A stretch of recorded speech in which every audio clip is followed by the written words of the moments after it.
Gentlemen, I know we've run into the lunch time, therefore digestion of my lecture would be better. Importance of skills. Your money can be devaluated by one stroke of pen. It can lose its value temporarily like it has in the last couple of days, but skills is inherent into you. It would never lose its value. So with that preamble, I would like to say that skills, if acquired, would stay with you for lifetime. And with that message, if we go to the recipients of our training, I think it should sink in better.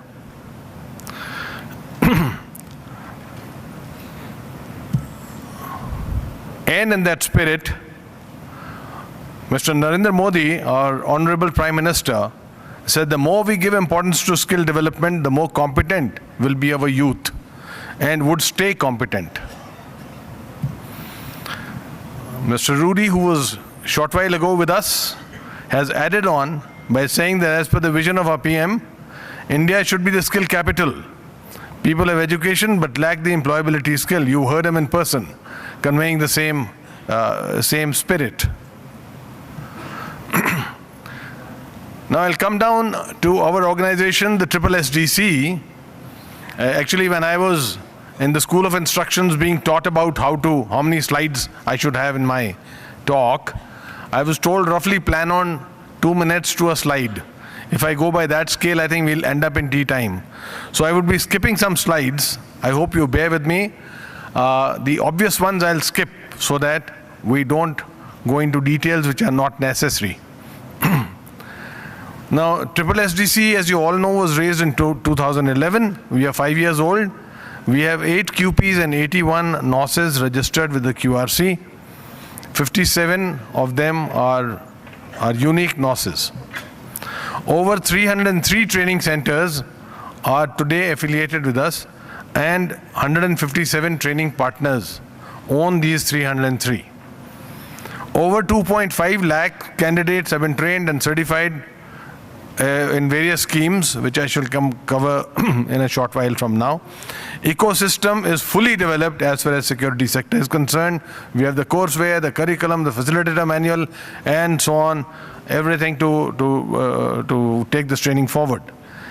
Besides presence in the corporate office at Gurgaon, we have 4 regional centers fully established. 3 of the regional directors are in town today for the conference, and you could meet them based on your interaction report. The affiliated training partners or centers, you would notice that in 2013-14, there was no variation between centers and partners, because till then there was no concept of training centers being separately accounted for. In 2015, we made a jump, and in 2016, a mammoth jump to take up the training partners to 157 and training centers to 303. A word now in PMKVY 2, the concept of training partner has been taken away. It would all be training centers. The accreditation will refer to training centers, payments will be to the training centers, etc., etc. So therefore, training partner, if it is mentioned, is only in a way which should not be mixed up with the training center. This is the ecosystem, the trainers that we have in the environment. As of now, we have 1955 trainers who have been certified by us. Out of them, about 300 have been recertified after doing the TOT. This, however, does not include the army trainers who have been trained, recently retired. Their figures will be projected to you separately. There are a total of 583 assessors in the environment who are carrying out assessments. Once again, as a mandate of PMKVY 2, the TOA course has been done. This TOA, we have nearly 70 to 80 assessors today who have either qualified or in the process of being certified. Army trainers trained. This Army skilling game started off in June of this year, and to date you would see the graph rising sharply.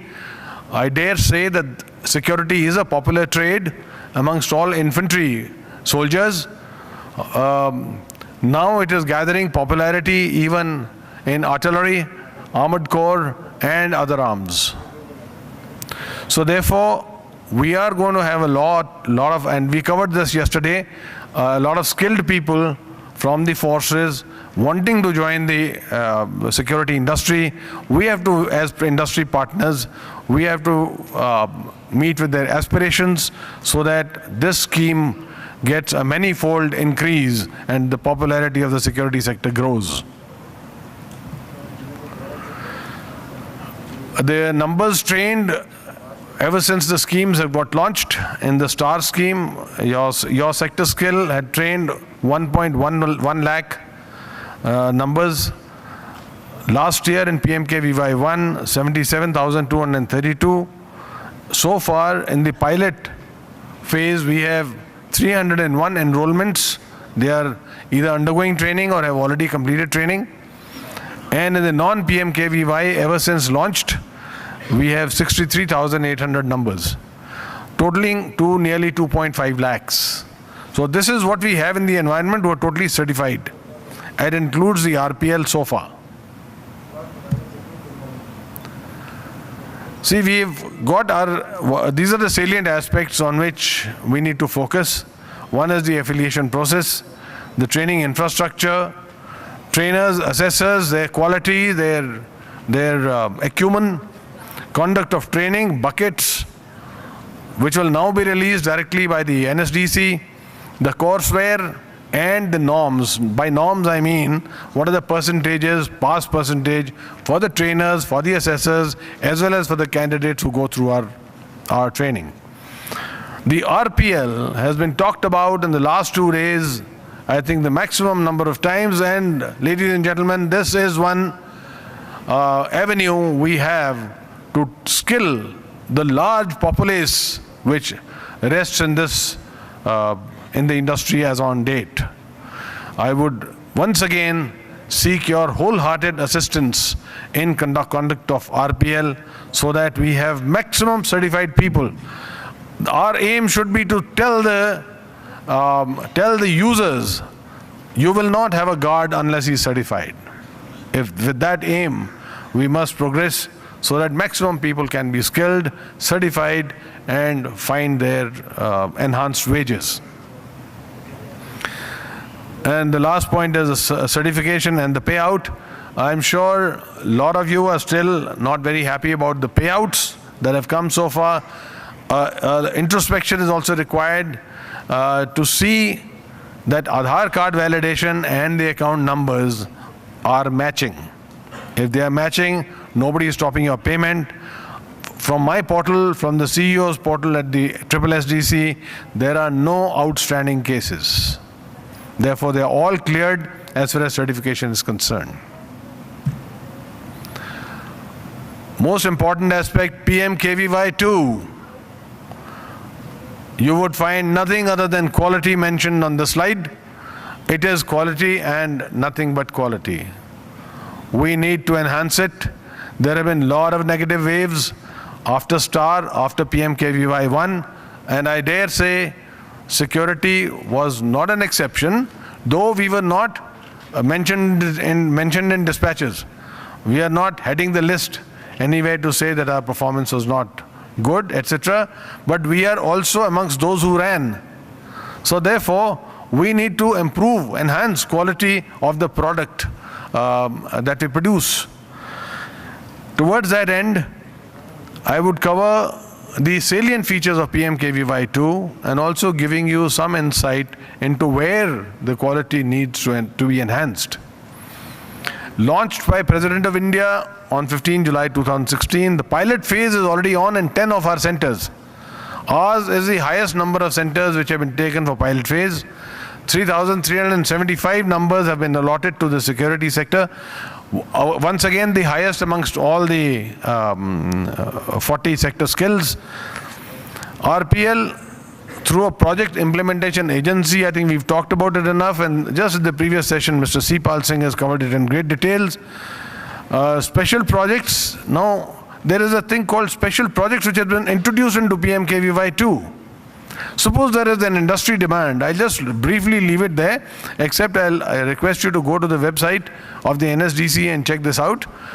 If there is a demand by the industry which does not fully meet with the QP, like yesterday somebody was bringing out, Britannia were bringing out whether we consult the industry when we draw up a curriculum.